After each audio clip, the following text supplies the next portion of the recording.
Almost everyone uses social networking these days, but tonight we find out how it can turn into a nightmare. So here's a scenario. You get an email that appears harmless and even says it's from a pal, and that person wants to show you some photos. Well, there are hidden dangers if you accept, because you could end up exposing your personal information. Hank Philippi Ryan has the real deal.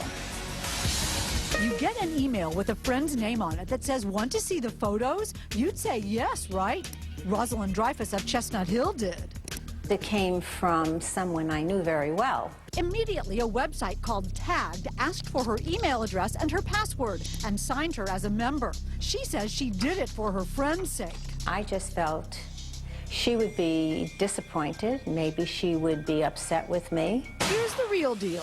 Rosalind had just entered Tagged.com, a social networking site that experts say has created cyber havoc across the country. So no one posted any pictures? Nobody posted any pictures. Look here. The word tagged may sound familiar, but it's not like getting tagged in Facebook.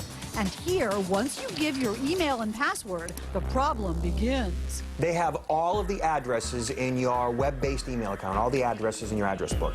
How can they do that? They can do it because you allowed them to. Yup, you did. In the terms of service, which experts agree most people don't read, it says users acknowledge and agree that their email addresses and other personal information may be used by Tagged for the purpose of initiating commercial email messages. And once Tagged had your info, everyone in your address book got emails saying you're trying to share photos. And that's completely false. But your friends don't know that, so they could be lured into giving their emails too. The point, of course, is for Tagged to snag as many new members as it can. I was shocked. The CEO of Tagged, Greg Seng, talked to us by email. He calls Tagged a social networking site for meeting people. So we asked, how do you justify sending people emails stating, "Click here to see photos," when there are no personal photos? Seng admitted the photos were actually generic pictures posted by Tagged. He said there were in fact photos sent with the invitations, but we recognized that the way they were presented, generic photos, not personal photos, caused confusion. So we asked, how will you fix this? He says we are creating a new registration process with extreme focus placed on clarity of wording and minimizing confusion.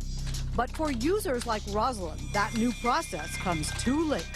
Tagged.com's CEO says he's issued an apology to anyone who was misled, and he admits they've gotten more than 2,000 complaints. He also told me they do not sell or share personal info with any third parties. That's the real deal. I'm Hank Philippi Ryan.